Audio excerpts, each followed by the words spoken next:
evening. I'd like to welcome each one to the June 7th, 2022 meeting of the Anson County Board of Commissioners. We're certainly glad to see everybody here, and we're going to try to move right along. So at this time, I'll call the meeting to order, and we will have a moment of silence. First of all, to honor the memory of Ms. Lucy Ingram Little, who is the grandmother of our clerk, Ms. Cannon. And the second piece of that is, we know all the things that's happened lately, all the children and the teachers that lost their lives out in Uvalde, Texas. The deal in New York, Tulsa, it's all over the place. So we'd like to have a moment of silence to honor the memory of all those folks that's caught up in those acts. This time, join me in a moment of silence.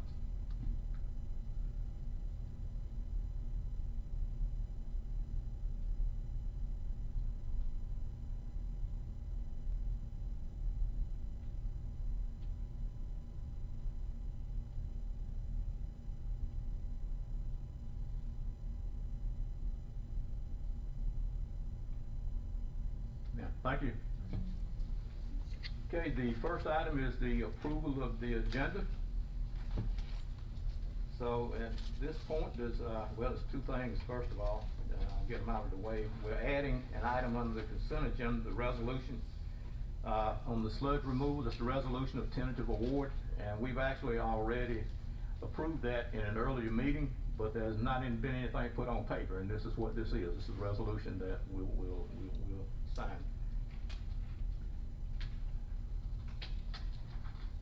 And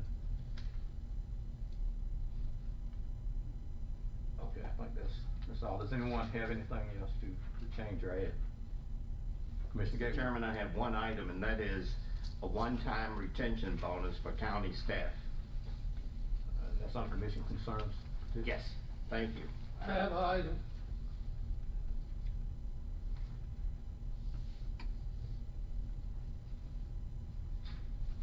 Commissioner Sims. Cancellation of garbage pickup in Western Anson County.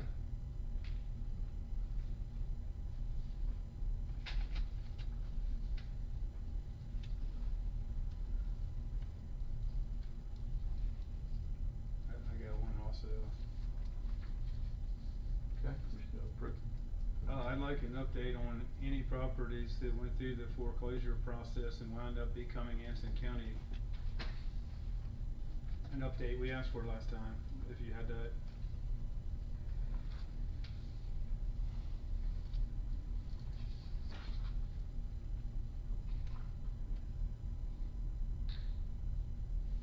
Anyone else? Yes, an EMS unit in Morgan.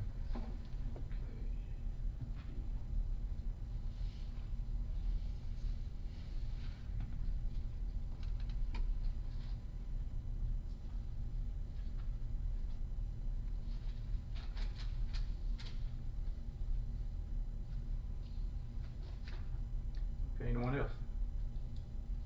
Mr. Chairman, I'll make a motion that we approve the agenda with the noted changes. Okay, we've got a motion and a second to approve the agenda with the noted changes. There's one item on the consent agenda, item 3C. Wait a minute. Actually, it's F. It's the Central Line American Rescue Plan Act for the ARPA funding. I was asked by Commissioner to pull that one so we can have some further discussion at our workshop later this month. So that item will be pulled.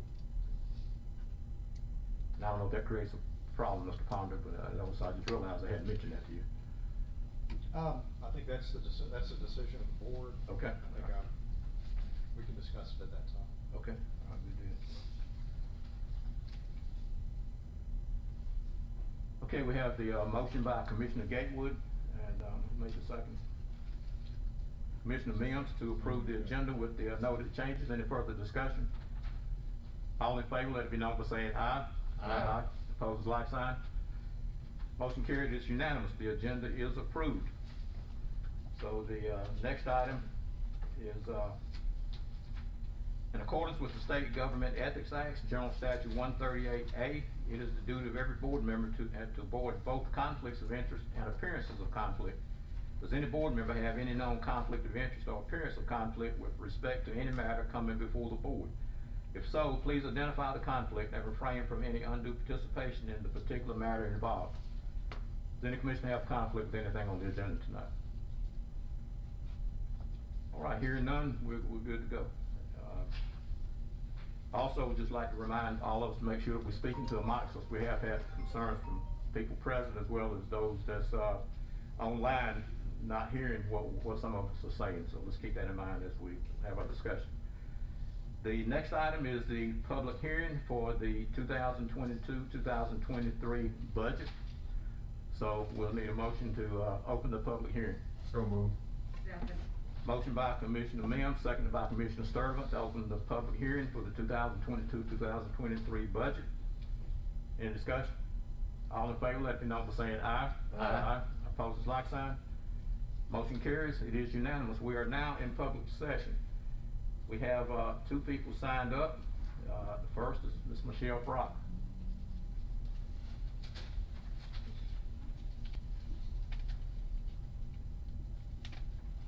Thank you. I'm Michelle Brock from South Piedmont Community College. I'm the Vice President of Finance and Administrative Services. Thank you for letting me speak a few minutes tonight. I submitted our budget request to Mr. Ponder just a couple of weeks ago, and it was too late for his submission to you all tonight. And so I just wanted to talk a little bit about our budget request. I think Mr. Ponder had requested the same level of funding that we received last year, which was a significant increase over previous years, and we're very grateful for that. Our budget request for this year is roughly $150,000 higher than we received last year. And we've got three main categories that we're really seeing increased expenses this year, and those are contracted services, utilities, and repairs to facilities. And specifically within contracted services, we are seeing a great increase in costs for our contracted security and our contracted janitorial services, which we contract out both for the Lockhart Taylor Center and the LLP campus in Fulton. And then utilities, you know, we have very little control over the cost of our utilities, and we've seen significant increases there. And then finally, repairs to facilities, we've seen a significant increase there, so we have requested an increase in that line as well. And I'm happy to answer any questions about our budget, but I appreciate you letting me speak tonight. Thank you. Does any commissioner have any questions of Ms. Brock? Do you have a copy of the increase? I've got one with me. I can email that to you though if you'd like, if that's okay. Yes, I've got, at least I think I have. Since I'm on the trustees, I'm not sure if I do or not, but I think I'm familiar with it. Email it to you when you get it I'll do done. that. Thank you. Thank you very much. Thank you, Ms. Brock. Okay, Ms. Jackson?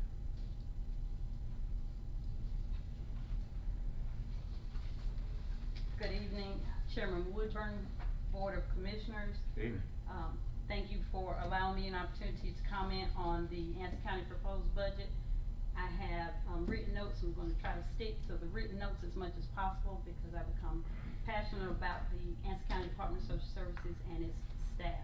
I would like to acknowledge that I have with me this afternoon Ms. Keisha Dunlap, who is the Administrative Officer, Ms. Erica Hamilton, who is our Food and Nutrition Supervisor, Ms. Charisma Martin, who is our Family and Children's Medicaid Supervisor, and Ms. Nia Broadway, who is our Program Administrator for Economic Services. I commend the board on selecting an interim county manager with experience in preparing the budget. I commend Mr. Ponder and Ms. Berry, who were tasked with extenuating circumstances in developing this proposed budget for 22-23. After review of the proposed budget, I'm appreciative of the requests that have been made, but would like to comment on the following. During the budget meeting in March, I met with Mr. Ponder and Ms. Berry to discuss the DSS budget. We discussed renovations to the DSS building using ARPA funds. Renovations were requested for replacing carpet in DSS offices, conference room, break room, and file room area, renovating the conference room into 3 interview rooms, and upgrading DSS signage. Further discussion with, Mr. Smalls, the building maintenance director, we talked about resealing the parking lot and painting the interior building. I noticed that these costs were not included in the budget, and primarily that is due to my error because the estimates were not made available in time for them to be presented. But I wanted to make you aware that the cost estimates for the signage is $6,000, $9,000 for resealing the parking lot, and then approximately $125,000 for painting the interior, renovating the conference room, and then $80,000 for replacing the carpet with tile in the DSS building. I hope that these renovations can be considered in the upcoming budget, and I will be working with Mr. Smalls to try to have those estimates in writing to you before you do your, next budget workshop. Can I ask a question? You may. I've got a good, Yes, sir, you can, cause this is, well, you know, we're planning on building you a new building. Why would we wanna spend all of this money just very soon to be building a brand new building? Right now, with the uncertainty of when that new building may come to fruition, and just with the current condition of the new current DSS building, these renovations would need to take place. Our carpet probably has not been replaced since the DSS building. Oh, I know you need was- help, that's why we're gonna build a new building. Yes, yes. If that new building is going to be guaranteed to be up in the next 18 months, then I'll rescind that request. You're a good negotiator. Yes, I'll rescind that request, but if it will be, much longer than that, then, I would like for consideration to be given. We also discussed anything further in reference to the DSS building renovations. Well, if I may, Chairman. Commissioner Gable. I'm of the same opinion as Dr. Sims. I hate to see us invest money in this old A&P building and put in new carpet. It needs new carpet because the carpet in there is 35 years of age. And that's horrible situation. No telling what sort of germs and materials are in those old carpets. But again, I don't think we can guarantee that we'll have a new building in 18 months. But what if we could commit to 3 years? Would that make a difference? I think right now, you know, we could probably talk about this from now on. My suggestion is to let Mrs. Jackson get those costs. We'll have them, and if there's a point in time that we determine when that new facility is gonna be built, and if it's way down the road, then we'll look at those, doing that then. And that would be my recommendation, to proceed. And go with proceed, get your costs, that way we've got something to work That's with. good. She left out of her, report that, there was a rug, a throw rug, that's been there ever since they been there. A gentleman was coming through the door and fell, and one of the employees fell. They didn't even realize the rug was out the chair. We can get a rug. A rug, wait a minute now, Oh. and they one of them told, the person, you didn't fall on the rug out here, cause we don't have a rug out there. Am I telling the truth? Yes. Okay, And all right. the rug was there. That's how old. Concern's taken, concern's Yeah. well taken. Yeah. I've been in there several times. We'll be in there one day next week. The back is horrible, Yes. just like what we're going through with the middle school. Yeah. And It's in not gonna- acknowledging that forgive me if I didn't No. overspeak. In acknowledging that the focus is on the middle school and the length of time that it will take for, the middle school to be completed, and also acknowledging, our current financial status, then the reality of a new DSS building is probably 3 to 5 years down the road, and it's not in the best interest of staff to continue to be in the current facility without some sort of renovations. I think it would be, disrespectful and unkind to the current employees. And also with the consideration of if something else happens within that building, we are the largest department in the county, and it would be hard to relocate us somewhere else. Okay. But don't leave the meeting. See, we at the middle school got good news. Okay, all Yeah, right. We get ready to break ground, though.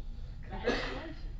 Congratulations. Yes, yes. I would like to, continue by saying that we also discussed salary increases for, social work and income maintenance supervisors and income maintenance staff based on the challenges and transitions in their duties and responsibilities. I'm aware that a salary and staff survey have been proposed, but results in implementation of a survey do not compensate for the work that they are currently doing. There was also a request for position reclassifications, again, based on the, transition of duties and the increased duties and responsibilities in current positions. I can attest that the way we provide service to our customers and meet performance measures for the state have changed drastically over the past 5 years and even more intensely in the past 2. State has implemented performance measures to keep counties accountable, and as a result of more measures, there's increased monitoring and audits that staff have to be accountable for.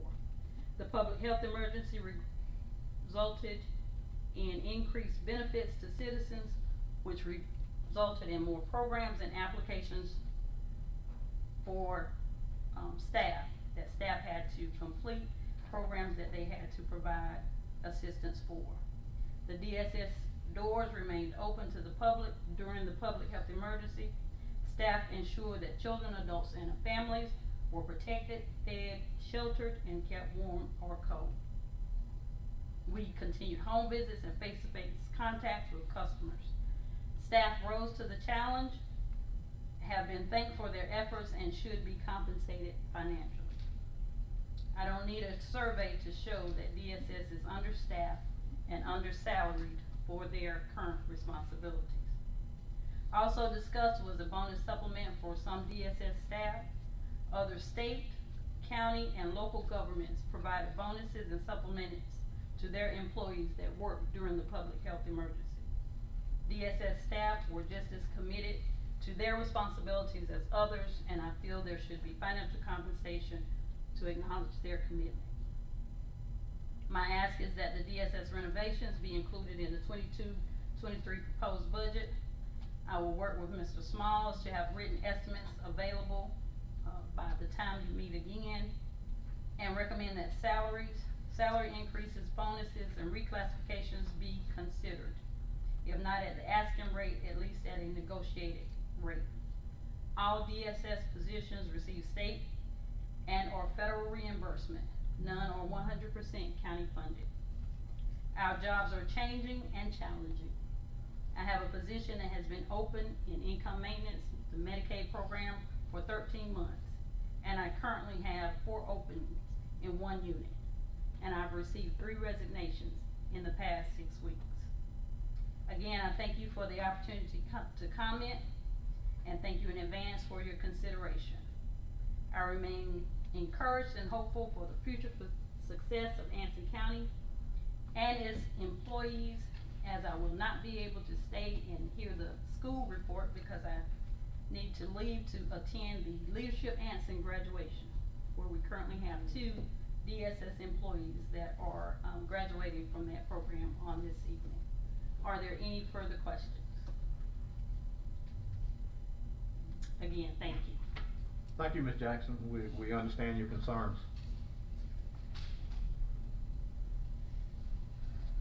Okay, that takes care of everyone that's Signed up. Do we have anyone else that would like to speak as far as the budget's concerned?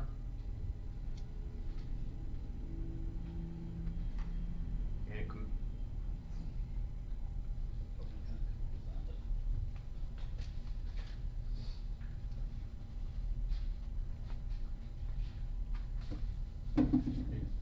Mr. Chair, council members, my name is Scott Martin, Chief of the Waysboro Fire Department, here in Waysboro, North Carolina. Sorry for my appearance today. I'm not dressed as I normally would. We've been in instructor school all day doing qualifications. so that we can become instructors. We're here tonight, myself and Jamie Caudle, Fire Chief of Peachland Fire Department, to ask for some funding for a fire training facility that we're building here in Anson County. For years, we've had to travel outside of Anson County to get qualified training, and I, as a chief, I'm tired of it. I want something here in the county, and so myself, the fire chiefs here in the county have gotten together, formed a committee to build this training facility. And if you're familiar with the Waysboro Town Shop, the facility has already become constructed over there. It's built out of shipping containers, and you guys probably seen the packet that we submitted to Mr. Ponder and Ms. Cannon of everything that we have. Here's a set of engineer plans, making sure that everything is safe and approved by state engineers, as well as the OSFM, which are folks that kind of govern and tell us what we have to do in the fire service world. As you can see, I submitted a financial report. To date, we've received about $115,000 in charitable donations from various community partners here in Anson County. All the money that we have received has come from Anson County. It's not come from outside. We have a $50,000 contribution that we're expecting any minute now from South Piedmont Community College. That money has no ties directly to Anson County. It's come from a fund that they received off a grant, and some leftover funds that they're going to use to help us here in Anson County. With that being said, we are asking Anson County for $75,000, and with your donation to this project, it should complete it to where all 425 plus fire, police, EMS workers should be able to utilize this. And also in your packet is a memorandum of agreement from South Piedmont Community College, pretty much summarizing what I've stated here today. Is there any questions or comments that I may be able to answer? Chairman, can I just make a comment? If anybody, Chief Martin took me and Mr. Griffin on a tour, and I'm sure they'd be glad to take someone else if they're interested in seeing the facility. I was very impressed. One real important thing in the MOA, it does say that all 8 fire departments within the county have equal access to the facility, which is very important. That's just all I was gonna say, but I had a great tour and I really enjoyed it. The facility will be open to all 450 employees in public safety throughout the county. EMS, rescue, fire, police, just some incidents that you may not think of that we encounter every day. You imagine turning a 300-pound patient down a set of steps safely. This facility will help us train and learn how to do that. High angle rescue, just recently y'all were doing repairs on your water towers. What happens when that guy up there on top has a heart attack, can't get down? What's the first number they gonna call? This facility will help us train to encounter incidents like that and take care of it. Currently, we're traveling out of the county to learn these things. We want to build something in this county to be able to train ourselves here. You'd be able to host other counties as well. Yes, sir. That's one of the biggest things, is we can get folks from other counties to come here and spend their hard-earned money here in Anson County. And that was a kind of segue into what I was thinking. The firemen in Anson County have to travel to other counties. You have to pay when you go? Yes, sir. So then that way, if we open it up to other counties as it's available, then we charge them. That is correct, and that's revenue that comes back to the county.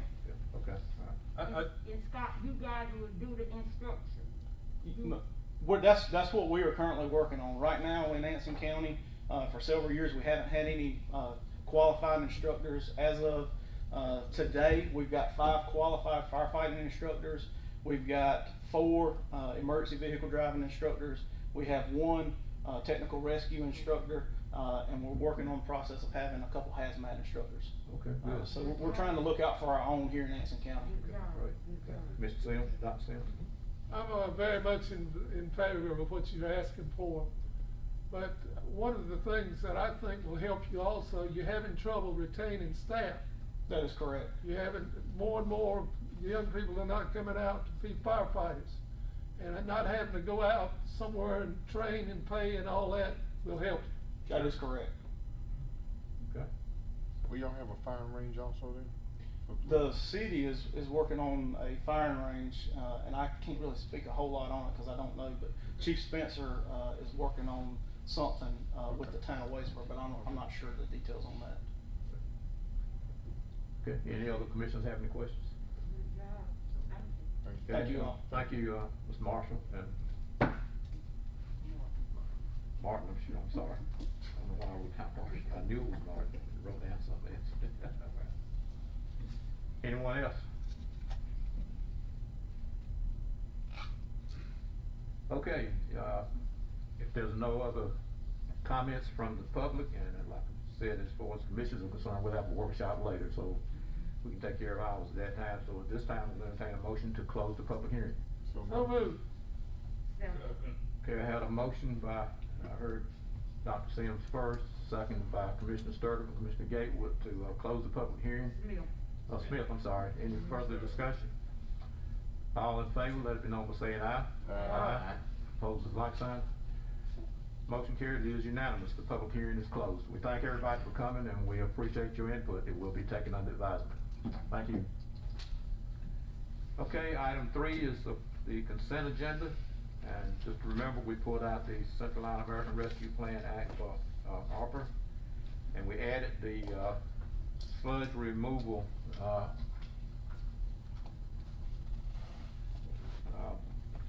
resolution.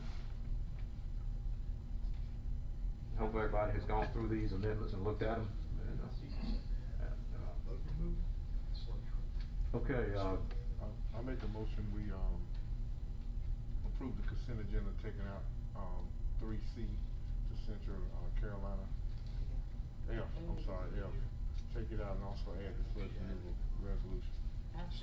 you'll have a motion from Commissioner Mims to approve the consent agenda with the changes, seconded by Commissioner Sturtevant. I did in some of these amendments, that's why I asked if we read them. It appears that the one that was most out of kilter was the Sheriff's Department. We were over $250,000 short for the year. And I don't know if anybody can shed any light. I'm just kind of curious as to how we could have been that far off. I don't know if Ms. Berry, any? I'm not sure if they budgeted the correct amount for the current year. When I assessed the Sheriff Department's budget and projected into the year end, that's what they would need to get them through June 30th. Not want to speculate, but retirement was way off. It was not even matching what was in salaries. Okay. So the initial budget wasn't set in the correct amount that it needed to be. Okay. And Chairman, I called him, and he explained to me what it was. I thought somebody was gonna be here tonight to say. So you. Yeah, yeah. Okay, any other discussion? All in favor, let me know by saying aye. Aye. Opposed, like sign. Okay, motion carried, it is unanimous. The consent agenda is approved. Okay, we're now down to public addresses to the board, and we have John Merritt and people from Shamrock.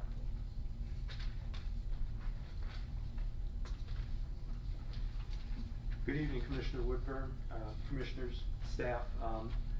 About 6 months ago, I had an opportunity to meet with some folks from a company that was interested in locating a new facility in the Charlotte metro area. Had some good conversations with them over the last couple of months, have had some meetings with them very, very recently, and tonight they'd like to come before you and make an exciting announcement. So I'd like to introduce Noel Lyons from McGill Corporation.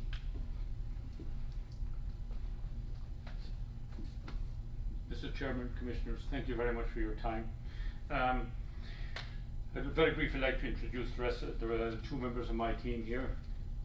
Kate Sullivan, who's in charge of regulatory and permitting for McGill, and the head of corporate development is Jerry Dittman. So I'm with McGill Environment, and I'll go through this. I know you've got a very busy schedule, so I'll move through this pretty fast. Basically, I want to introduce you to McGill tonight. We're an organics recycling company. We were founded by 2 people about 30 years ago, my late business partner and myself. He was an environmental science graduate from Rutgers University, where the composting is a major portion of what we do. and he was actually he was a grad student at Rutgers when the process that we use today was being developed. So, and my background is I'm from the southwest of Ireland. My background is agricultural science, and grew up on actually we didn't call it an organic farm back in those days, but it was actually an organic dairy farm. So we describe our business as transforming wastes and rebuilding soils. So we take a wide range of biodegradable waste materials and various byproducts, convert them into a range of soils, mulches, organic fertilizers, and special potting mixes. I need my glasses for a little bit of this, so forgive me. Our mission, I'll read our mission, and we have a handout that we can leave with you certainly, is to use our composting technology to safely and reliably convert the widest range of biodegradable waste into premium compost products. And I think one of the things that separates us as a green business is, as a green entity and business is, there are a lot of companies out there, and there have been a lot of people very well-meaning in terms of green, but we firmly believe that the key to success in being green and making a contribution is it has to be economically viable as well. And that's been, I think, critical to our story. We actually, our technology, the people who founded the company originated in the southwest of Ireland, both of us. The technology we use originated at Rutgers University in New Jersey, but interestingly enough, the business itself actually has its origins with the poultry industry in eastern North Carolina. My late partner was invited down there by the Department of Agriculture way back in 1990, and that's how the process got started. In fact, poultry waste was the very first material we composted, and our first business was to sell poultry compost to the North Carolina Department of Transportation, actually, for their wildflower beautification program. I can't say that it was a very profitable venture, but it did get us started in the business. Today we have about 240 employees. We have a number of facilities up and down the east coast of the United States. The furthest north we go is we've got 2 in northern New Jersey. We've got 1 near Richmond, Virginia. We've got 2 facilities in North Carolina. We've an unusual facility in South Carolina in that it is the property and the site itself is owned by Charleston County, but we have a turnkey management contract there, very long term, where we do all the composting of their green waste and food waste, and we market the materials under a brand that we've developed. Then we have a large facility in Florida, and we sell a lot of bag product out of that facility, and our bag product main brand is a brand called Amerigrow. We are about to break ground on a facility just outside of Philadelphia, and we are hoping, we like this area a lot, and we are certainly hoping that this would become, Anson County would become location number 9 for McGill. Talk a little bit about products and services. So we make a range of products. McGill Soil Builder is our core compost product. We have a product in Charleston, South Carolina. It's called Bees Best Compost. We have a range of specialty potting mixes that we sell in a number of areas. And we've the brand for our New Jersey products are Garden State products. So there are 2 sides to the business. So we collect or accept under contract certain biodegradable waste materials and byproducts. And on the incoming side, we do business with a very, very wide range of customers. It's interesting when you get into it how almost every industry and activity out there, modern activity, uses some kind of biodegradable waste. So I would just very quickly read off some of the names of companies we do business with. Unilever, Caterpillar, Cargill, Walmart, Capital One, Organics, Santa Fe National Tobacco, and many, many more. And they manage to handle from them wide and sometimes very unusual materials. In the municipal sector, we have about 100 customers, large cities, small cities, up and down the East Coast. From them we get green waste, wastewater residuals, and food waste. We also have the federal government actually is our customer on a couple of fronts. Number one, the Department of Defense is actually a significant buyer of our compost products. As many of you may know, they own a lot of land, and a lot of that land is very poor. Say locations such as Fort Bragg, North Carolina, is a significant user of our compost. And then the Federal Reserve is probably one of our most unusual customers. We actually receive truckloads of money from them, shredded very, very fine. So briefly, I'll dwell on the McGill composting process. It's composting at its core is maybe no different than some of you may do in your backyard. We're doing it indoors, and we're doing it in a very, very controlled environment. So it's basically done in a very large warehouse. The advantage of doing it indoors is we can do it much faster, we can compost a range of materials simultaneously, and we can have a consistent product at the end, which is very, very critical. So it's a batch process inside the building. Trucks drive up to the building, they'll dump into the building with the exception of wood, which is stored outdoors. We then go through a blending process, then go through what we call a primary composting process, which is a very controlled environment. Then we go through a couple of screening processes. There's a curing stage in the middle, and then from the time material arrives at the front gate, it's ready for sale in 27 to 30 days or so.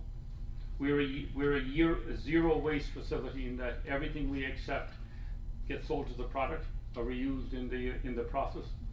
We generate no waste at all in our process.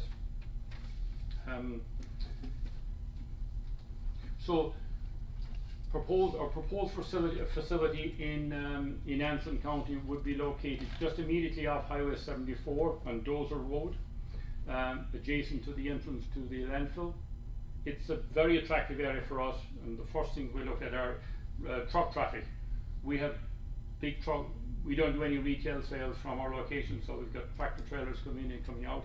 Even though it's only 3 to 4 trucks per hour, we still want good roads where we're not driving into residential areas and anything like that.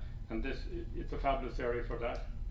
The land is very good land in terms of load bearing, because we're building a big warehouse with lots of specialized concrete, so we need very, very solid ground under us. And equally as important in its location to the marketplace, basically the I-85 corridor and the I-77 corridor, we see enormous growth opportunities there on all sides of the business. So that's why we want to be in Anson County. Just some quick numbers on the facility. The building we hope to acquire about 25 acres of land, thereabouts. The warehouse itself, the building will be about 120,000 square feet, so about 3 acres under roof. We will employ 15 to 20 people, so we are not a large employer. We generate a small number of what we think are very, very well-paying jobs. And our timeline is, with your blessings, we would go on then to get state permits, which would take about 6 months. And it would take about 12 months to build the facility and about a 90-day startup period for the facility. Touch very briefly on the economic benefits to Anson. First, we produce, like I said, generate about 15 to 20 jobs based on similar facilities in North Carolina. The average pay of those is about $71,000. That includes base pay, and we offer a very attractive benefit package. And that's the advantage of being, I guess, a smaller employer in any given area. We can afford to pay that bit better. The annual employment benefit overall for the whole facility runs at about $1 million. Construction of the facility we estimate to be at about $16 million. And obviously there'll be various professional fees in the area, hotel stays for visitors, things like that. We will generate some meaningful amounts of economic activity for the county in the area as well. Yeah. So we believe that the area, what we're proposing is very compatible with, I think, how you have your intentions for that area and the zoning of that area, and we will be through some formal means requesting your letter of support from you in the not too distant future. Yes, sir. It sounds very good, but I do have one question. I represent that area. Okay. Is there an odor associated with your business? That is, some of the materials that we handle have the potential for odor, and that's why we do it indoors. Yeah. So the odor wouldn't escape to nearby houses or anything? Absolutely not, yes. Very good, thank you. Any other commissioners have any questions? Okay, we welcome you to Anson County, and we will work with you on what you Thank you need. very much. Absolutely. Yes, as Mr. Lyons said, the next step for them is going to be getting a letter from the commissioners regarding the acceptance of this company in Anson County, and that's something that Jarvis and I have talked about in the past, and we'll work our way through that. Will they be able to mulch chicken litter? Chicken litter? Yes, we handle a small amount of chicken litter, yeah. Okay, cause there's an increasing demand for someone to handle that, so. It's not a major ingredient of what we plan, but we do have the materials at that. Okay. Very good. Mr. Chairman, I'll make a motion that we provide a letter of support for this project, ASAP. That's, actually, we'll need to pick, like I said, we'll do that on the administrative matters, cause and I'm actually varying from the way the public hearing is supposed to go, because this is a business, I am allowing it and giving them all the time that they need it. But I'll make a note of that, and we'll do that under administrative matters. Thank you, sir. Very good. Thank you, Commissioners. Sir. Okay, Mr. Galen, is that Bassman, Bartman?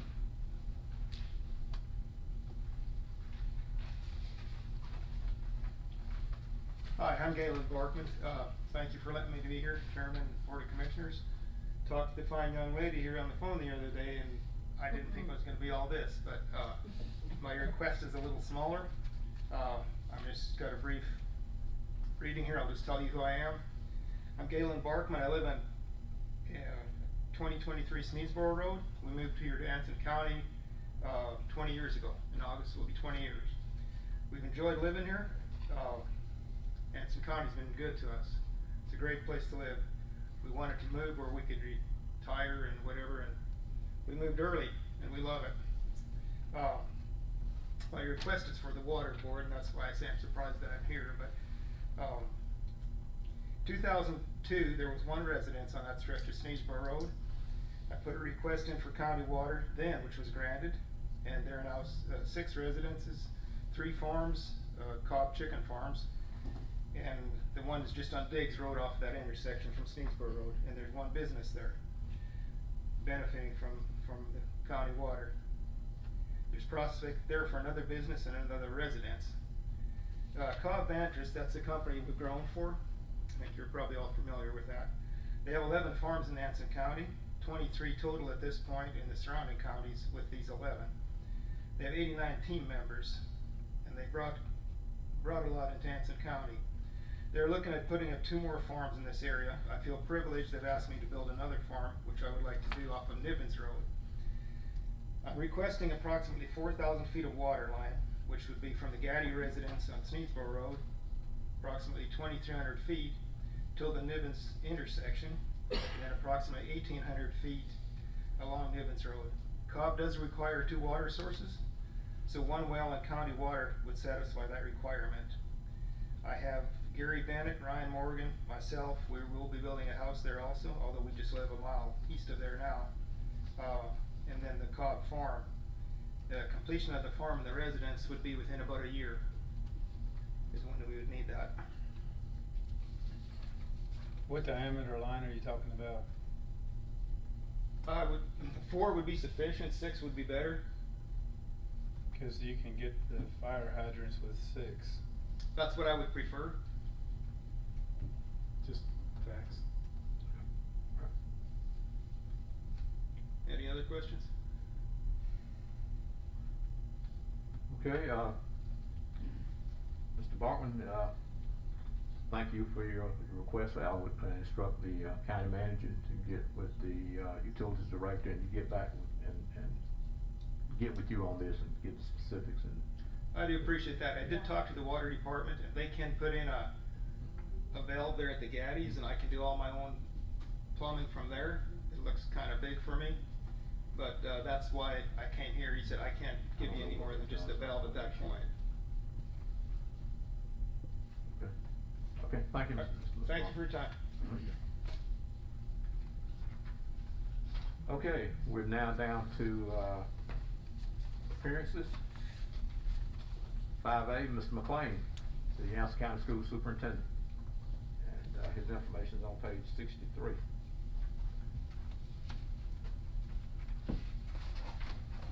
Good evening, everyone. There's no information there, not today. Yes, sir, good evening. I want to take this opportunity to keep a promise that I made when I first became superintendent to continue the conversations on the middle school construction project.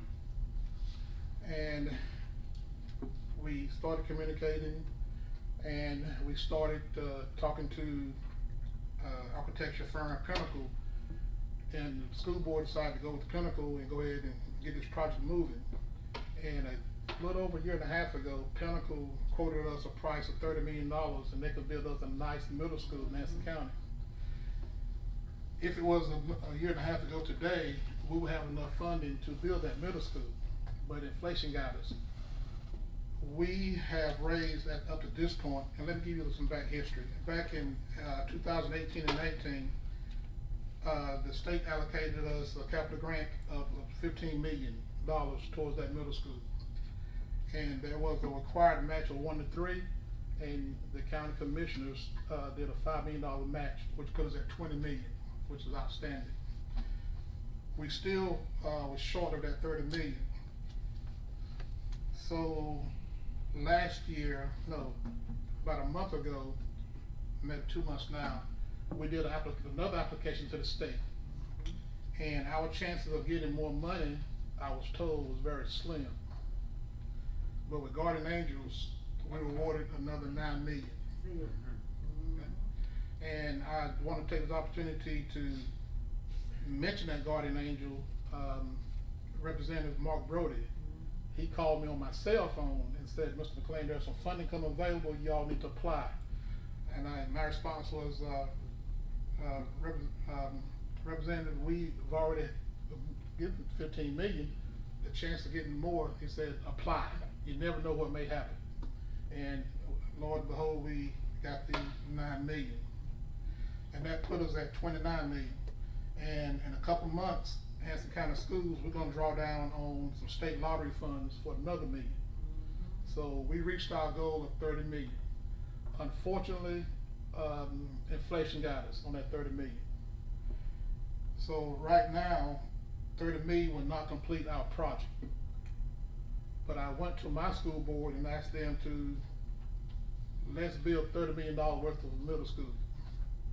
And they unanimously agreed, let's go ahead and lock in some prices at $30 million. So phase 1, we're going to obligate this $30 million to go ahead and build the middle school. But I want to be totally transparent. As of now, out of that $30 million, we have drawn down, as of date, $1.1 million of that. So that leaves us a balance currently at $28,892,090. And talking with Pinnacle, the architecture firm that my board chose to work with, we're making an educated guess that $5 million will complete the project. $5 million more will complete the project if we move relatively soon. So my recommendation to my board is going to be phase 1, we lock in this $28 million that we have. And one of my board members said, "Mr. McLean, let's go out on faith and get that other $5 million." So I am standing in front of you today to give you an update where we are, and hopefully we can do a phase 2 of that remaining balance, and get that middle school completed and built over the next, according to Pinnacle, they say 18 months if weather cooperates, but we can't predict the weather. And according to Pinnacle, now again, I rely on people that have the knowledge. If things go according to plans now, they want to break ground sometime next month. So we're very pleased to get an update to you today on the middle school project. Any questions? I got one comment. Sir. When we went to visit the Lincoln County Middle School in 2013, that middle school that's going to be similar to the one we're looking at here was $23 million in 2013. If you do the math and look at today, it's gone up approximately $1 million a year to the point where we are right now. So every year that we wait around, if we're committed to do this middle school, it's going to cost us $1 million. that's close to $100,000 a month if we sit around. So if we're sincere about building this school, I certainly think that we need to get moving on it. Yes, sir. I'm ready to go.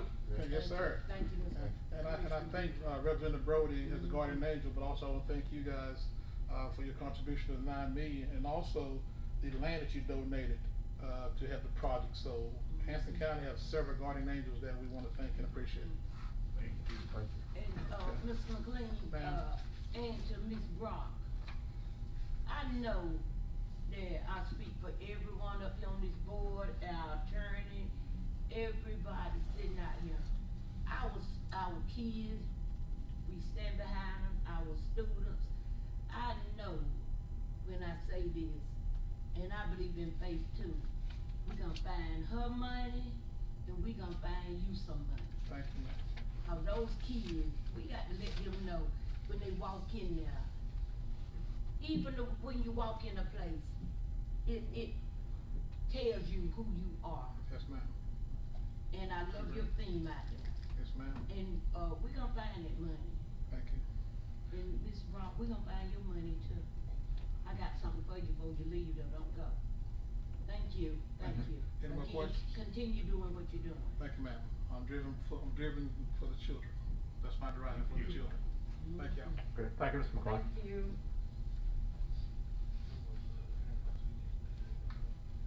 Okay.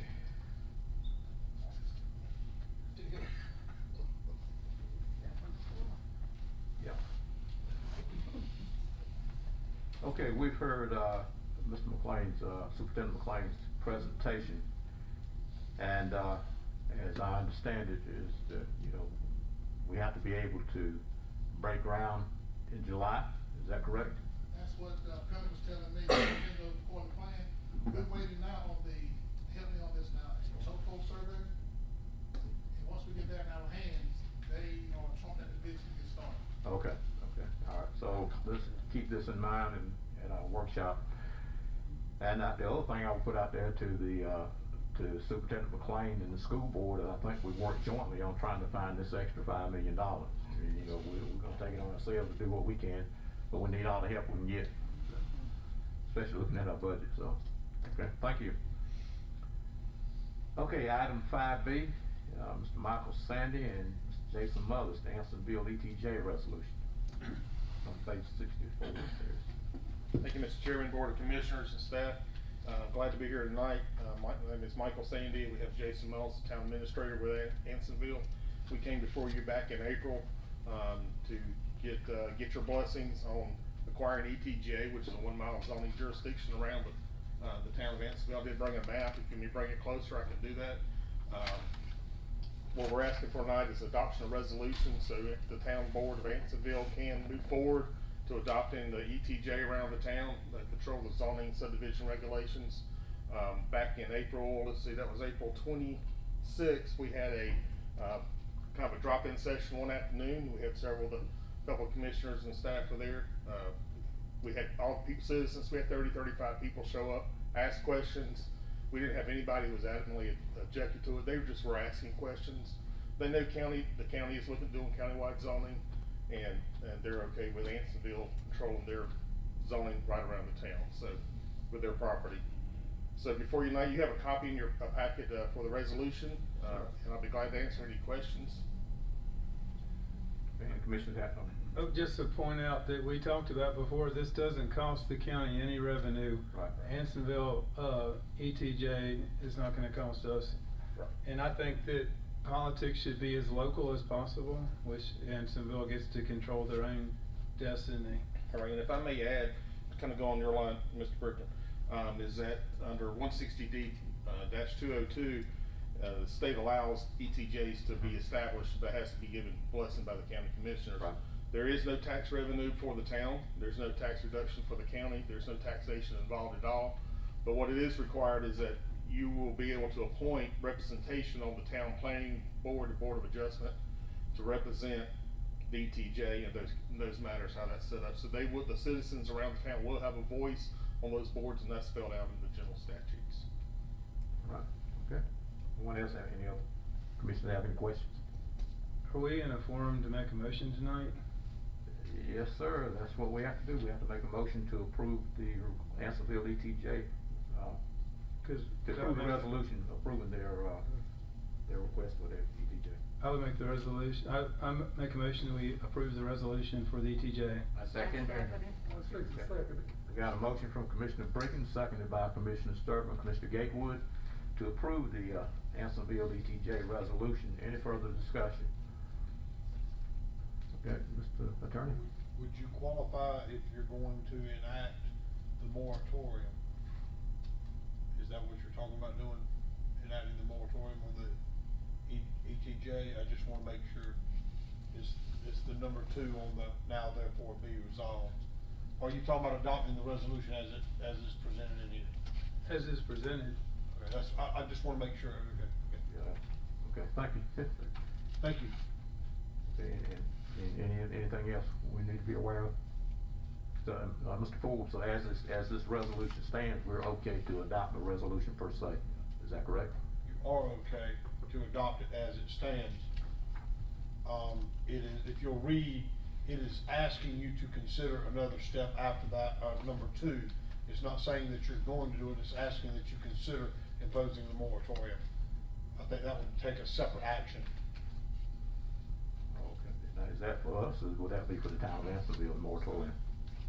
Scott, you may have to, well, it would be, they're wanting, it appears, the way it's read here tonight, is that, or the way it's written, is that it will be a moratorium for any new subdivisions until this is acted, is that correct? You might have it all. Okay, okay. This is. I apologize, I was looking at the one that was in my packet, okay?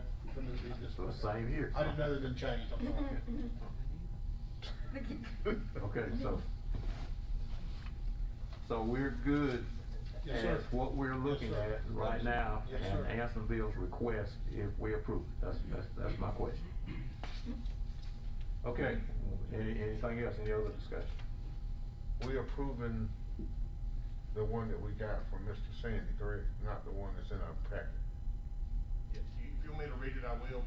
There were 2 resolutions, it's actually, I mean, Mr. Chairman. Yeah, I need There's one that the clarification. county commissioners adopt, and then there's one the town council has adopted. One town council adopted, I haven't finally revised, but I had sent both of them for review by your staff, so, that may be what your attorney's referring to.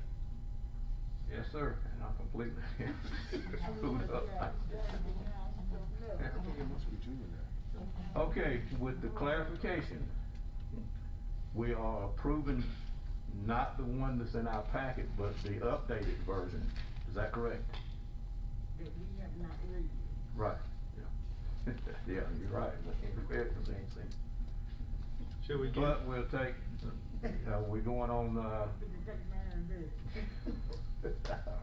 gonna read it, please. okay, very good point. You know, if what we're looking at is not what we're actually approving, then we may need to table this. If you will draw the motion in a second, so until we get the actual version that we can read. I've got more copies. Thank you, Attorney. Okay. Thank you, Attorney Ford. Ma'am? Oh, can Yes. you read it, please? Yeah, I'd be glad to read it. Let's just do this so that we can move along. Yes, Is, sir. I like to look at stuff myself, is that, Okay, let me if you can give everybody a copy this evening, we're gonna get back together before the end of the month, and we can have it on the agenda then and approve it. Okay. If that works for you all. Yeah, do you need to read it, or you just want? There's no need to read it now, we'd like to have a copy in our hands, is that correct? Okay, all right, thank you. Apologize for the confusion.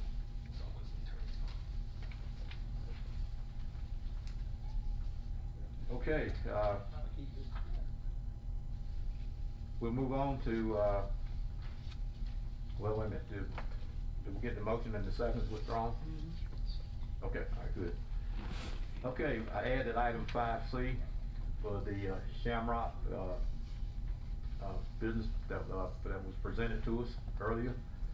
So at this point, we'll need the motion and the second to approve their request to start their business.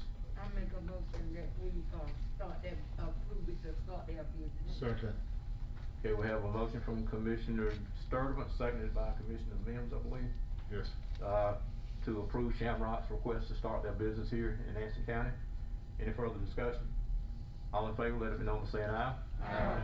Opposed, like sign. Motion carried, it is unanimous. That is approved. And we welcome Shamrock to here to Anson County, and hope you'll be successful in the future in your venture. Okay, administrative matters. 6A, these are personnel policy changes, and Mr. Ingram. These start on page 69. Good evening, Mr. Chairman and Board. Evening. Tonight I have 3 policy changes before you in your packet. For each of these changes, we reached out to surrounding counties. We had 8 responses from those counties. We polled those that were similar to our size and also that was close to us. I also checked with our department heads and they reached out to their staff, so all this was taken in consideration for these policy changes. The first one is the revised of Article 6, leave of absence, section number 7. What we would like to do is amend it to where if an employee is coming from another county, say for instance, Richmond County, and they currently have 10 years of service. We have had potential applicants actually turn us down. Some do still come, but they want to have consideration for the years of service that they bring in from Richmond County. So currently, they would start all the way at the bottom at that 6.67. So what this policy in front of you would do is after they finish their probationary period, after 6 months, then we would go back and look at what the retirement system years of service is and give them credit for that years of service for vacation accruals only. Right now, the only thing that they would get is after a year of service, their sick leave would transfer over. But as far as their vacation accruals, they would start just like a brand new employee. So that's what this policy would do. So using that same example, someone from Richmond, say they had that 10 years, they would come in at 6.67, but then after their 6 months, if they come on probation, then they would start earning 12 hours. We're not changing anything as far as the cap. If they leave, the max payout is still 240 at the end of the year. 200, anything over 240 still rolls over to sick leave. And then any leave from vacation from that previous county, we wouldn't give them credit for that. We're only giving them credit for the rate accrual. And then when we had talked with the department heads and also when they reached out to their staff, the question had came up, well, what about other employees that came here from other counties? Could we give them that same consideration for retention purposes? Because our focus right now is recruitment and retention. So the majority was like, well, we're gonna change it if the board adopts it. They will also like the consideration for current employees that came from other organizations. So the same scenario, assuming they're out their probationary period, if they've been here, say, 10 years with the county, but then they had years of service from another county, I can verify that time in the retirement system. So they would go from, say, earning 10 hours. If they have 15 years total, then they would be earning 14 hours.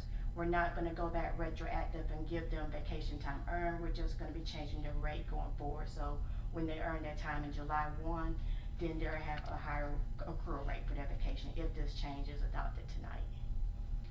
Any questions or concerns? For the current employees that it's gonna affect going forward, what was the amounts gonna be? There is not a report that I can run in order that would tell me those employees, so what I have to do, I have to reach out to the department heads and send out to all users. So those that came here, they would have to let me know and then I can verify that. As far as people that have came since I've been the HR manager, I do keep track of that. There's about 25 employees that have came here from either the school system, Richmond Union, and other counties. But as far as existing, they will have to let me know because the only way I can look at retirement is I have to actually go in and put one person social one by one.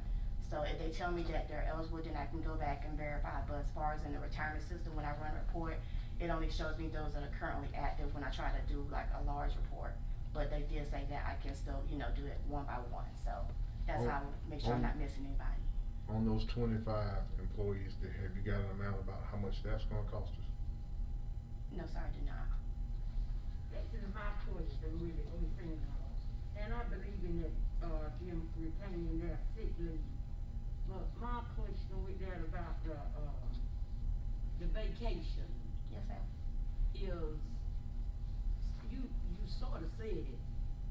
Okay, I, not even just coming from Richmond County or Union County or whatever. Say I came from, I'm in Anson County, and I come from one department to the other, and I've got all this vacation time. Then, but Mr. Gatewood has been with DSS for 30 years, came from another one. Don't you feel like he would have the same rights? It's like you're opening up a barrel that's gonna, cause if I were him, I'd say, well, wait, you gave Miss Sturtevant this, came back and gave it to her. Why Mr. Gatewood shouldn't go back, even though he was here, and get his too? You see how it, Yes, ma'am, I understand. and it could be very, very costly. And we are in a situation now, it ain't like we on top of the hill, but And you, let me, yeah, go ahead, I don't mean to cut you off. And what I'm thinking is, you know, what I'm hearing is that you've got 2 or 3 or 4 employees, current employees that's been here for X number of years, and they transfer between departments. There really should be no change in their benefits because they're already current, current county employees, and they've been here, since when. The only change is people actually coming to work. Correct, cause their time will stay the same. Now, if you have somebody, which I think I know what you may be referring to, Ms. Commissioner Servant, is if someone is part-time, their years of service doesn't transfer. They start over. So say if they've been here for us 10 years part-time and they get hired on full-time, then they're starting completely over. But they're not earning vacation time or anything at that time either. I have a suggestion. If you look into the proposed budget, we're looking at spending money to complete a salary and staffing study. That's gonna be based on time and grade and things like that to help people that have been here longer get compensated for their time. And maybe the information that Commissioner Mims asked for with the amount, if you were able to get that, and then when the study starts, we could look at it then, because we're looking at pay grade increases based on time in, so that way somebody that's been here for 12 years is not making the same amount as the person that started yesterday. So when we're doing that study, wouldn't that be a good time to review this? well, if that study's gonna cost us some money, and I've already spoke to Miss Berry, I don't believe we ought to do the study.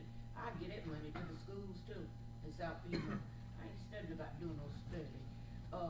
You pay for a study, If I were to tell Clerk Cannon and she do it just like that, cause she go back in there and that computer, look how many studies we done paid for. And what happened from it. And I agree we shouldn't pay a lot of money. We're talking about 250 employees. We don't need to spend thousands of dollars studying them. But if we're gonna study it at all, I'm not necessarily agreeing with a high price study, but that would be the time to look at your concern while we're taking that into consideration, whether we pay for it or whether we figure it out on our own. That should be done at the same time as what we're talking about here. As time in grade pay should also look at time and grade compensation for leave. That'd be just my suggestion. Not to say we have to pay for the study, but if we're looking into it, we ought to look into it at the same time, So would the board like me to bring this back at a later time if we do proceed with the study and look at everything then at one time? I think that's what I'm hearing, so might be a better time. Absolutely. Yeah, I think we need to bring it back. Bring it back, okay. We'd have better information at that point in time, and at this time, I'd like the board to acknowledge that Dr. Sims has to be excused. He's coming back, but I just wanna make sure we do that in case there's a vote, because if we don't do that, he'll be counted as an affirmative vote when he may not be. So I'm gonna save this one for later. The next 2 policies are actually related to each other. Also during the same review when we was getting feedback from employees, the question that came up as far as reviewing our shared leave policy. Currently the way our shared leave policy is set up is you can donate vacation time to any employee, but to donate sick time you have to be an immediate family member. So we have looked at what other counties do. It's kind of mixed, but there are some that do allow employees to choose which time bank they want to donate from. The employees also had inquired about doing that since it is technically their time. So that's what these next 2 policies before you are.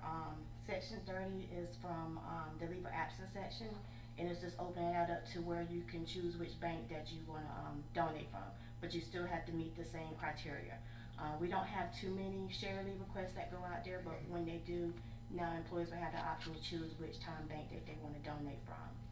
And then if you approve the change in section 30, the change independent end will actually be the same thing, because when we adopted Appendix N a while back, we added that section during the pandemic to give employees that option, so we wouldn't need that section there no more if we change the ordinance.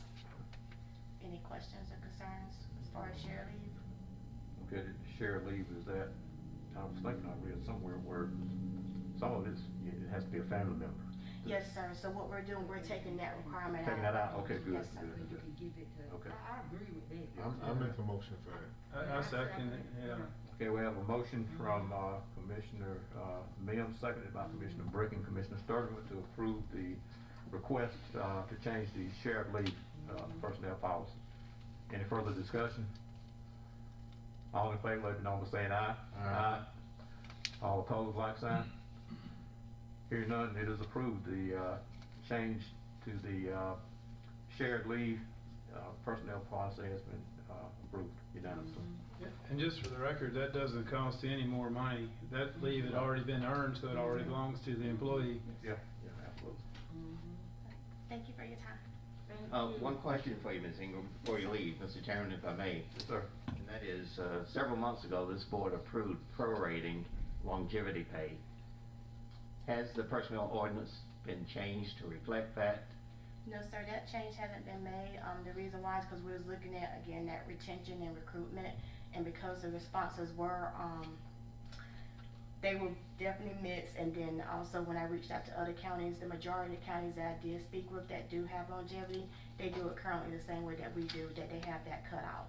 So that's why we decided to keep that focus on recruitment and retention right now. But if it pleases the board, if you definitely want me to add that in there, then I can put that in there for you for July. We've already made a motion to approve it, so I would like to see you back in July with the recommendation. Okay. But I did send you an email, I don't know if you saw it, but the employees, they did, because the reviews were mixed on longevity, they were unanimous as far as increasing the cap to 2,000, so I don't know if the board was aware of that. But that was across the board, so if that's something that we can include for the employees, that would be great. But I'll be back next month with that proration in there for you. So for just the retirees only, correct? For the longevity proration? Yes. Okay.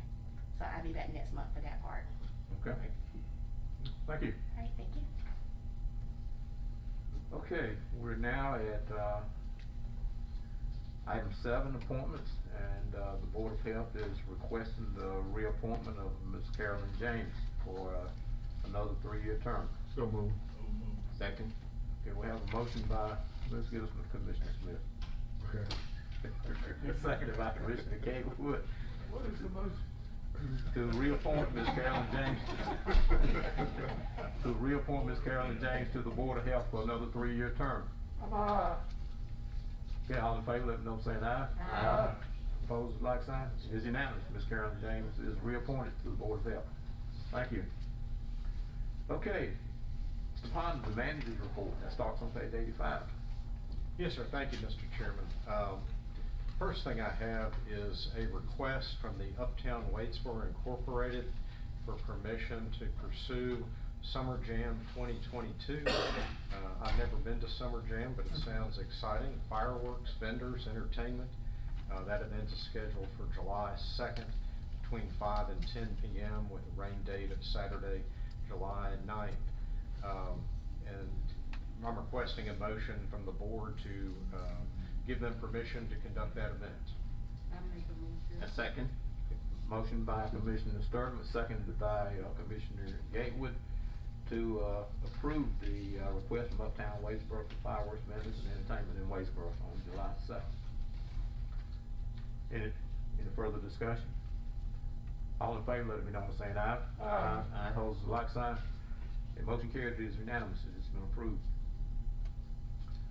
Also, Mr. Chairman, I had a brief presentation of the budget. I'm not sure if I should have done that during the public hearing, or whether the board wants to hear that, but I'm available to do that if you'd like to hear it. Okay, what's the pleasure of the board? I think maybe briefly, and that was my mistake, I should have asked you to do that before we had the public hearing. If you don't mind, I'd like to move to the podium. Yes, sir, go right ahead. And I promise I'll keep my comments very brief.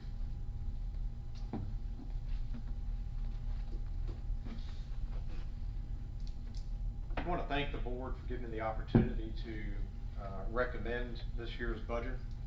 When I thought back to the first budget that I recommended to a board, which was May 10th, 1993, which seems like a very long time ago, and it probably is.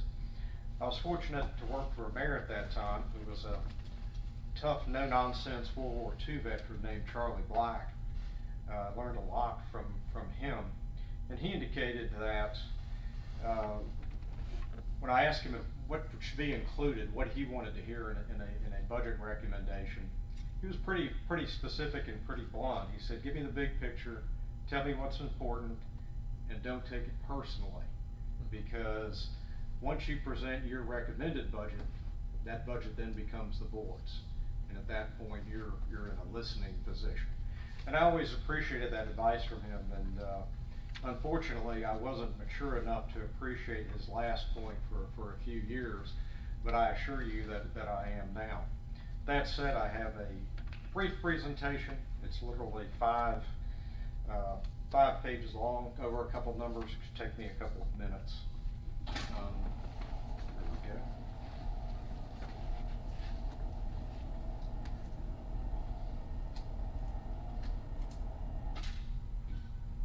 Just waiting for this to pop up, I want to thank Ms. Berry for her help in preparing the budget.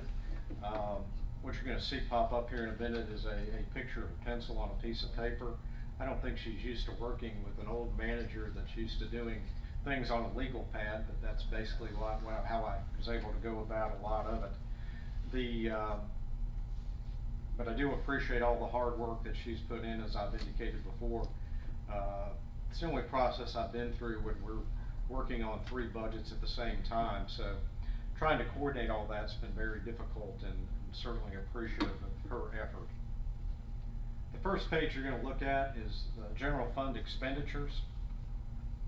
I want to go into a little detail about this because when you look at the budget, it's distinctly different, I think, from past year's budgets for 2 reasons. First is the ARPA money, which thankfully is a large chunk of money for us to use.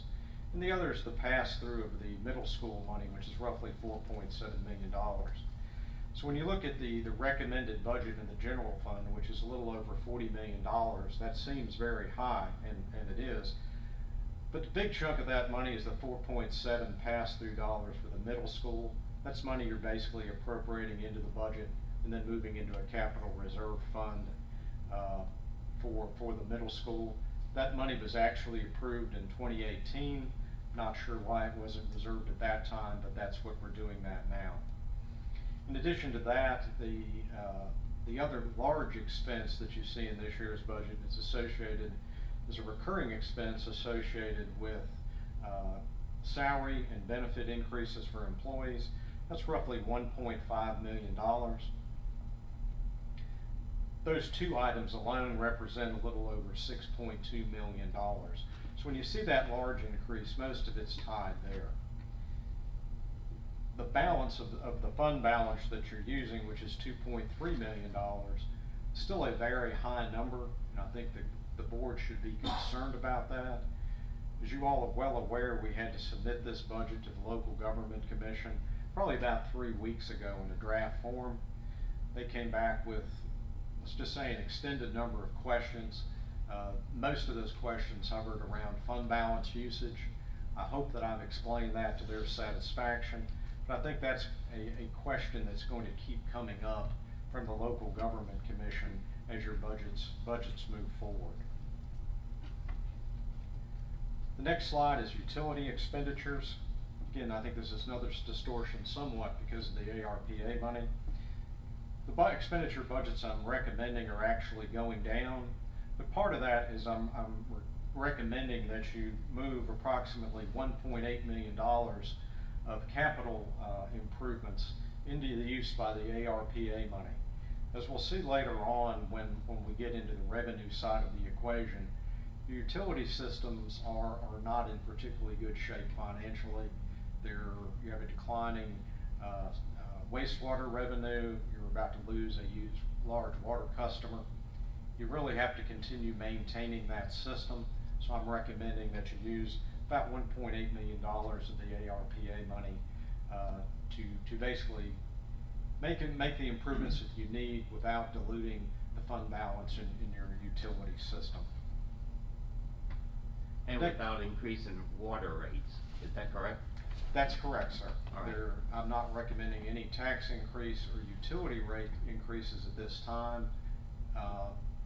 Just to remind you, you're currently using Hazen and Sawyer, a utility engineer, basically to point to upgrades for your system. I think that's going to lead you to, when you start to see the cost associated with that, I'd be very surprised if they did not recommend you look at some incremental increases in the coming years. Thank you.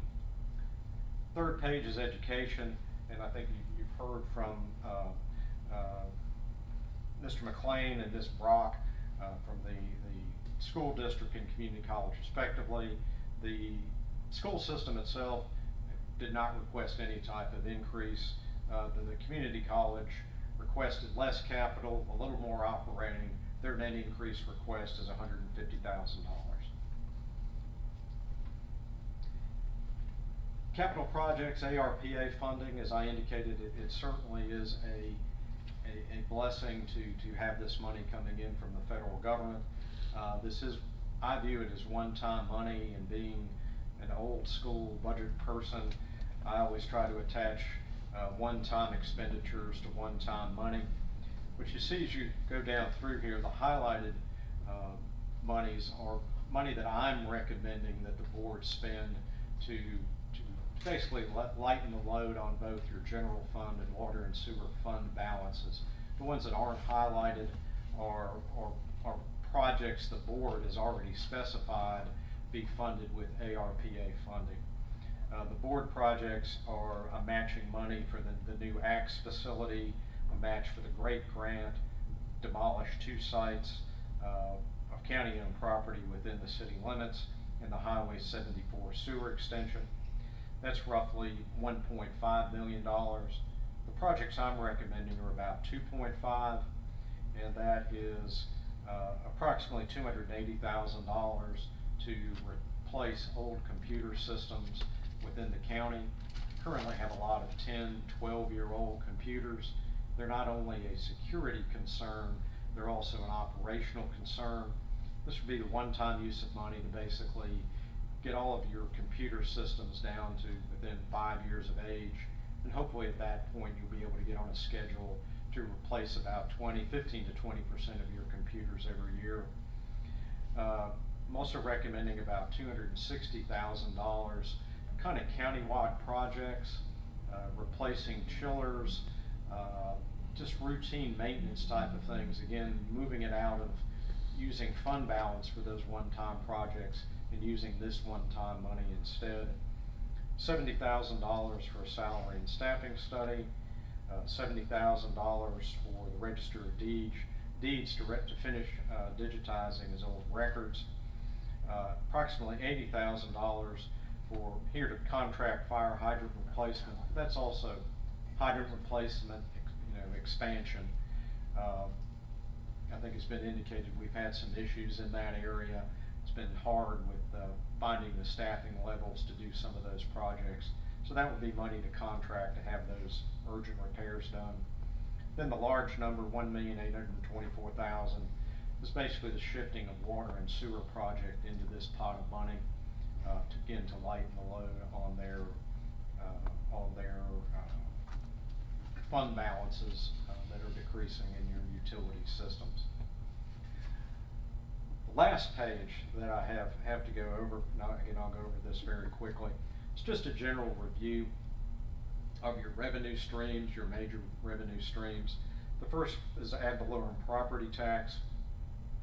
I'm recommending a slight increase, $13,889,000. If you remember from your local government commission training a few weeks ago, they mentioned a specific formula that they like to see people use to come up with that number. That's the formula we've used since we're kind of in a mode to appease them. That number's not as conservative as I would normally use, but I think that it's basically just a 1% increase over our 2021 actual. Looking at sales tax, I'm recommending about $3.4 million be budgeted for that, which seems like that's roughly a 12% increase, which seems like a very high number. But again, if you look to your 2021 actual, that's actually a slight decrease of your actual numbers from a couple of years ago. Again, that's not a particularly conservative number, but I would not be recommending it if I didn't think you could reach that point. I continue to be surprised at how strong sales tax numbers have been. I assume that's as a result of internet sales.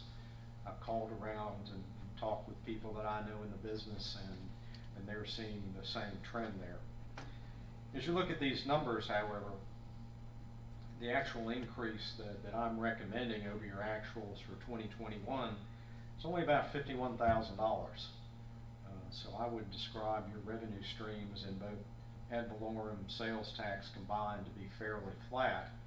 And if you remember from the first slide I showed you, you're looking at using about $1.4 million in recurring money to fund employee salary increases, benefit increases. It's going to be very difficult to sustain those type of recurring salary increases as long as those two revenue streams remain flat. I was happy to hear tonight that you have an industry moving in. Hopefully, as you get into the expansion upgrade of your utility system, that'll provide a mechanism to recruit new industry, new jobs, more tax base coming in. But right now, your revenues remain flat as your expenditures increase. The utility side of the equation is not even as, I can't even describe it as being flat. Your water sales, I'm predicting to be flat. However, as we've discussed before, your water sales agreement with Union County expires sometime in the next fiscal year. Your wastewater treatment fees are down even in the current year, slightly. Your utility funds are going to be an area of concern. Talked about earlier, I'm not recommending a utility fee increase at this point, but I think as you work with Hazen and Sawyer, develop a plan for not only expanding but upgrading your utility system, I think it's going to be very difficult to move forward with those improvements without some type of perhaps incremental revenue enhancements moving forward.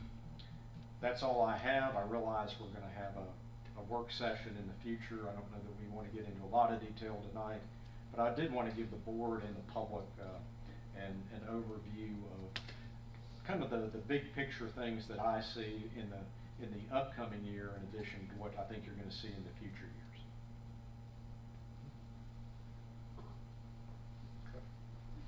Thank you. Thank you, Mr. Pond.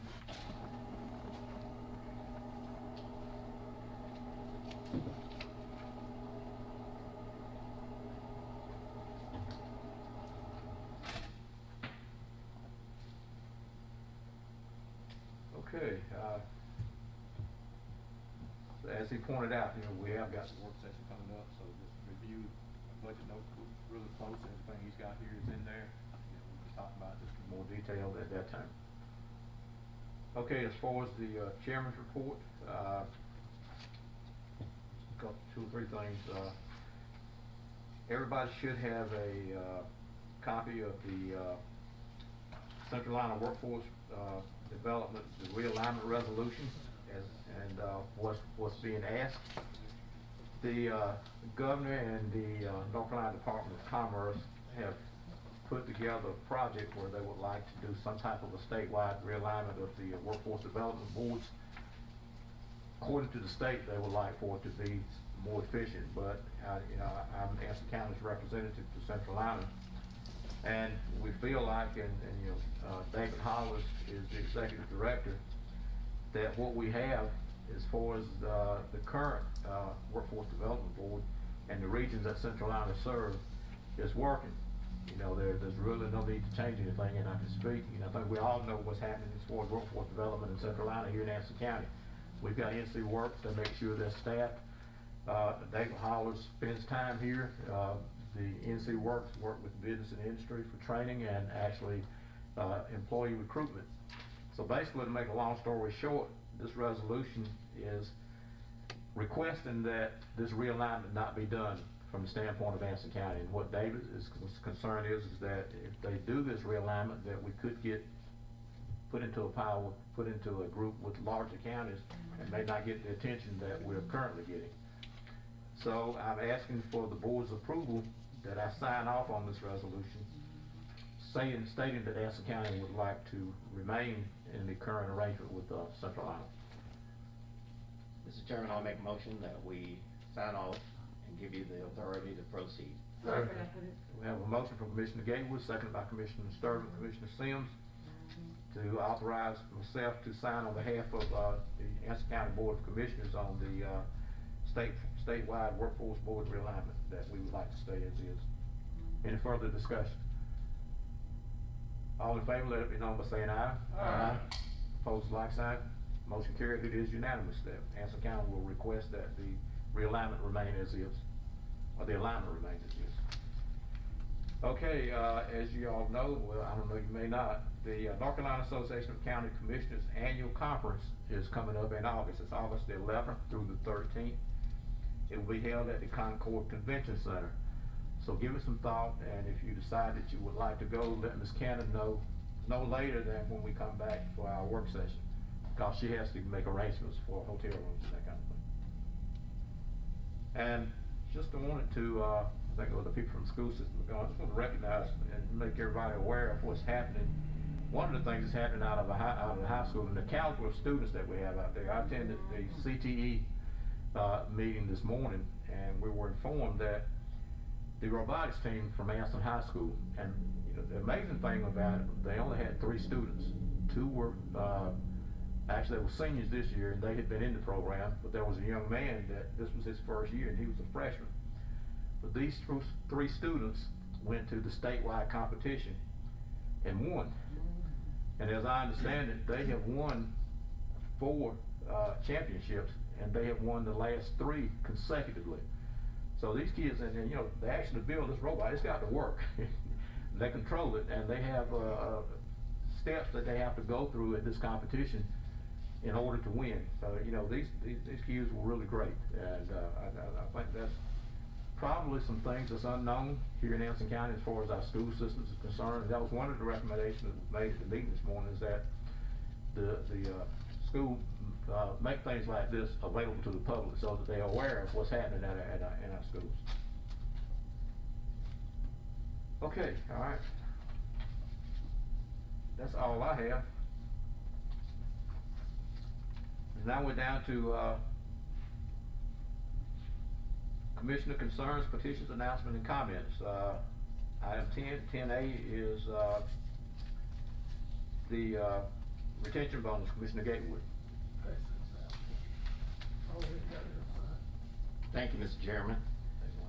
I've been carrying around since January 12th the Anson record, where it highlighted that the school system had given employees retention bonuses, $500 to as much as $5,000.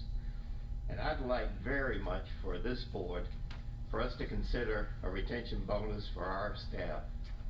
Nothing to that extent, Dr. Sims.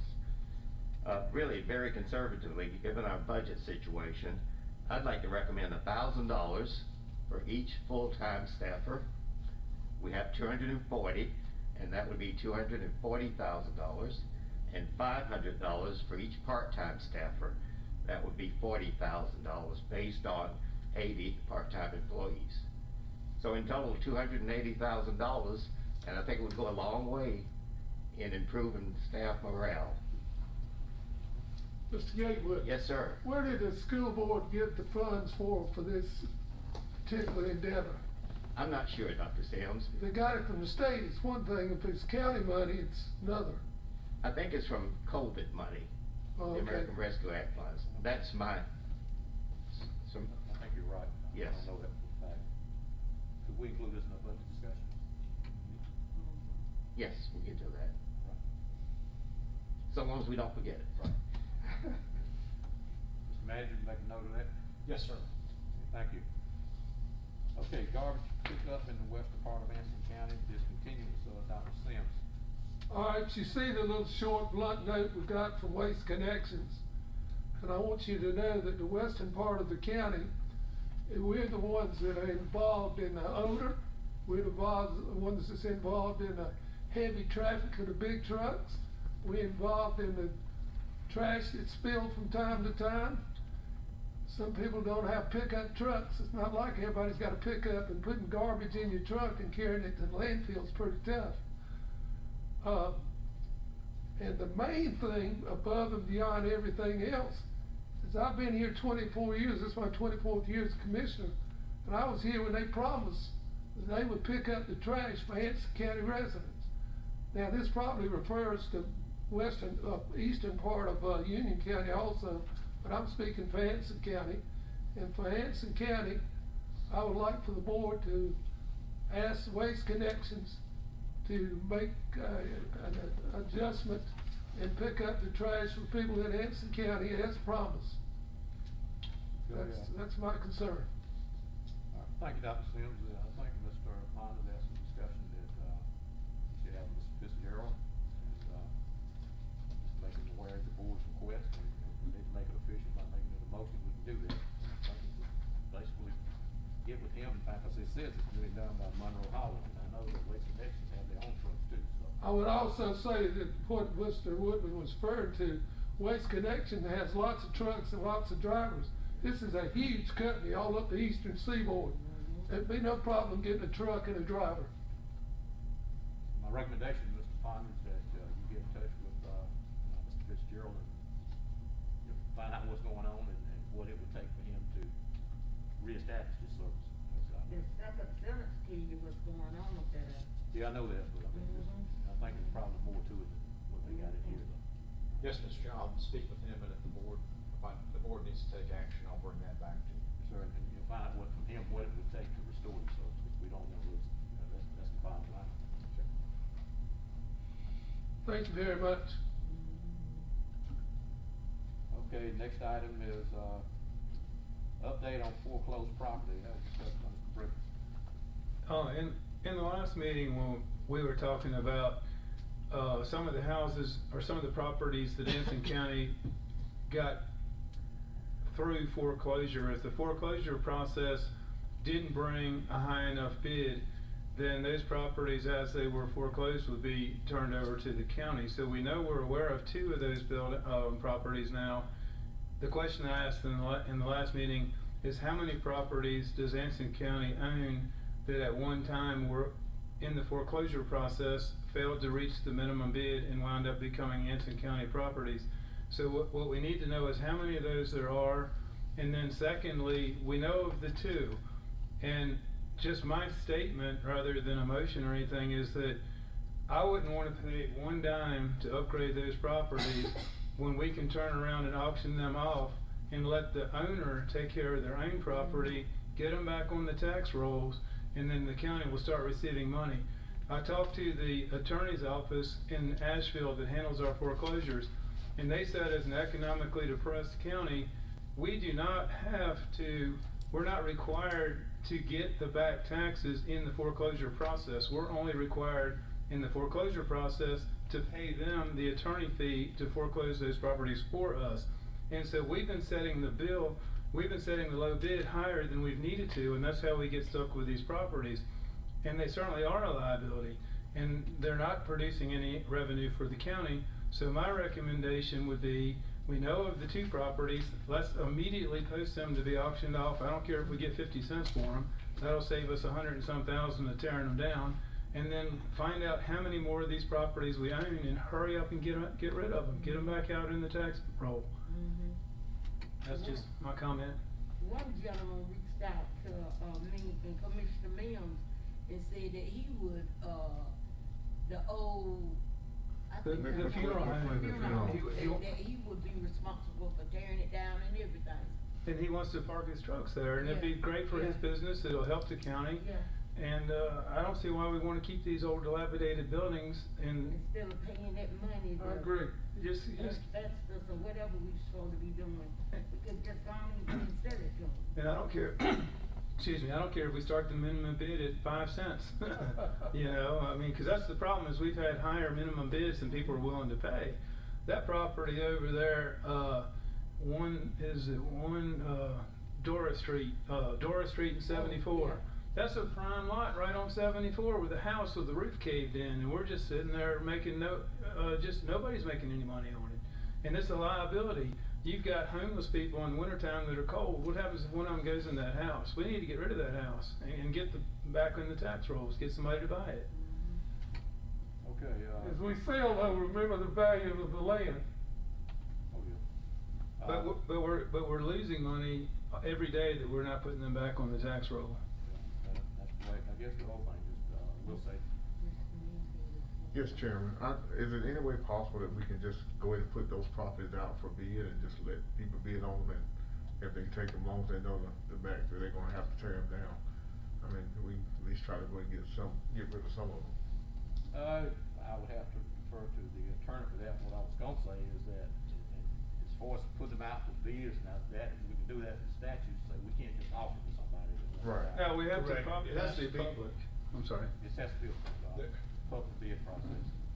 There are mechanisms by which you can steer a piece of property toward a specific business for a specific purpose. If it's gonna benefit the whole county, like a business or something like this. I don't know that those will qualify specifically, especially if you're not gonna have a minimum bid on it. I believe you would have to advertise it and sell it to the highest bidder and give everyone an opportunity to let capitalism take its choice, or take its course. And That'd be off the cuff, that's my suggestion. Okay. Do we need a motion to start that process? Cause I would definitely make a motion that we just get it going on it and find out how we can auction them off, what the requirements are, and just do it. Okay. I'll give it, whoever you want me to, I'll give full report to, by person next week at the latest. But, okay, I think we're gonna get a motion and a second to actually start the auction process on all foreclosed properties. That's what I'm understanding. I'll make a motion. I second. Got a motion from Commissioner Second. You can have as many seconds you want, I'll second. I'm sorry. We'll all second. To start the process to, auction off all of the, foreclosed properties that the county owns. With no minimum bid? With no minimum bid. So that's an amendment to the motion. Is that satisfactory? Yes, sir. Okay. Please let me find that mechanism so we can do it properly. Yes, sir. Okay, thank you. We'll give you the authority to proceed tonight. Thank you, sir. Now, as a county commissioner, am I allowed to bid on property if I'm interested? Yes, you are. Okay. Sure you can. Yes, sir. You can. You cannot restrict who can bid on stuff like that, not in this situation. But we also need a summary of any other properties that we have, cause we're only aware of these two, but there are more, so as soon as we can find out, as we find out what properties we have, we need to start a process of getting rid of them. I think that's what this motion entails, as I understand it. So the county attorney and the manager will work together to make sure that we're following the guidelines we need to follow. Yeah. Is that correct? Yes. Okay, any further discussion? All in favor, let it be known by saying aye. Aye. Opposed, like sign. Hearing none, it's unanimous, the motion carries to auction off all foreclosed properties that belong to the county. We'll start that process and get whatever it is that we need to do it correctly. Thank you. Okay, that brings us down now to, the EMS unit in Morgan, Commissioner Mims. Yes, Board. In 2020, the EMS unit in Morgan was taken away at sometime in mid-2020. In 2021, we talked and discussed about getting a QRV for the Morgan area. And due to the pandemic, trying to get vehicles for the location is still taking a long time.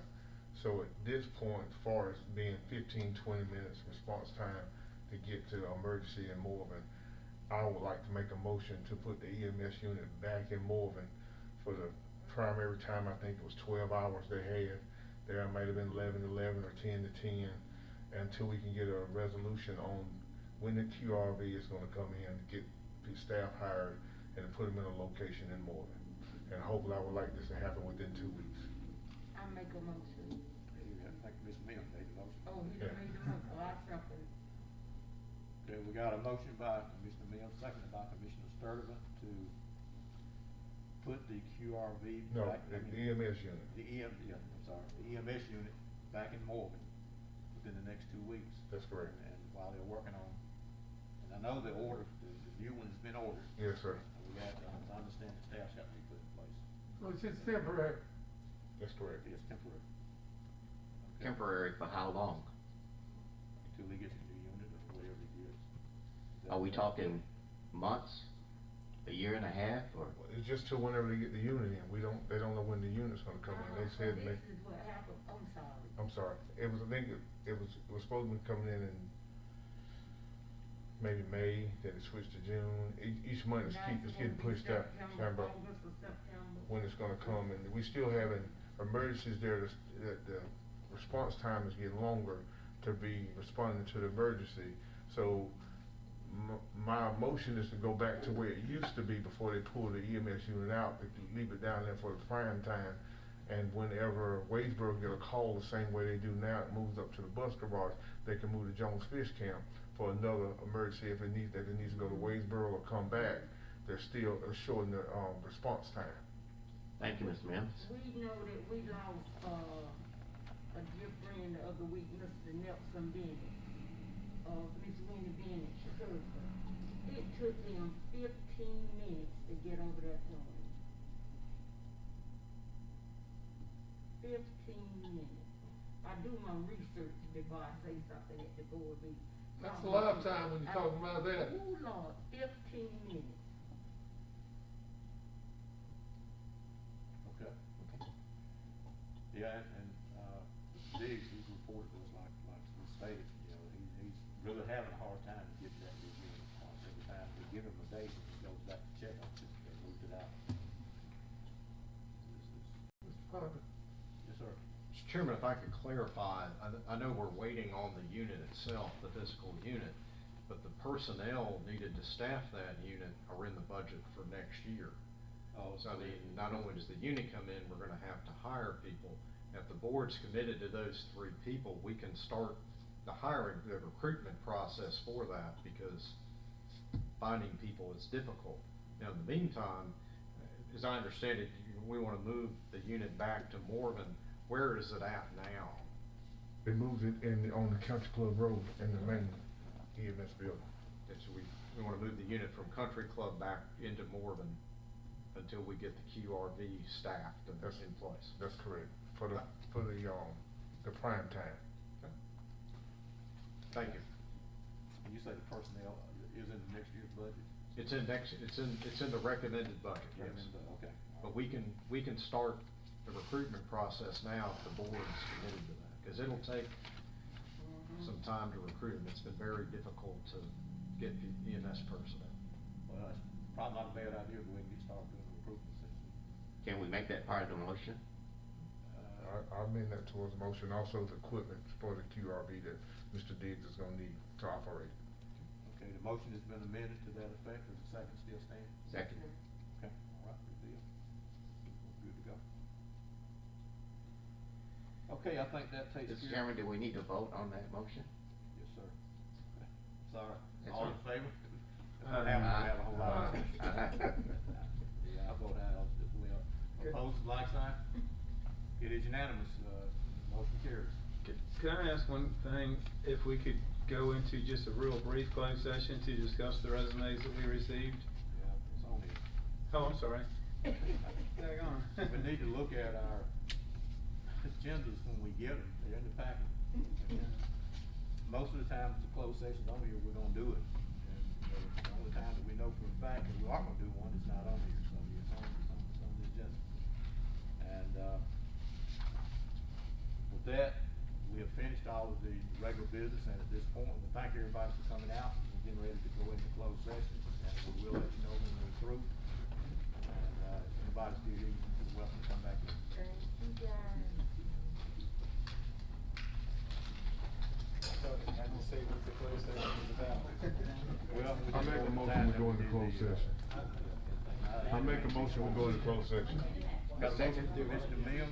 Second. Second by Commissioner Jackson, to go into closed session for personnel. All in favor, let me know by saying aye. Aye. Nothing to report in open session, so at this time, we'll need a motion to recess. So moved. June the 21st at 10 a.m. 21st or 24th? 21st. It's the 21st. 21st. All right. 21st at 10 a.m. We'll recess, so we need that motion. And So we're moved. right here, right here? Yes, sir. Okay. So moved. Motion by Commissioner Mills, second by Commissioner Service to recess until June the 21st at 10 a.m. All in favor, let me know by saying aye. Aye. Opposed, like sign. It is unanimous. We are recessed. Thank you all. Thank you.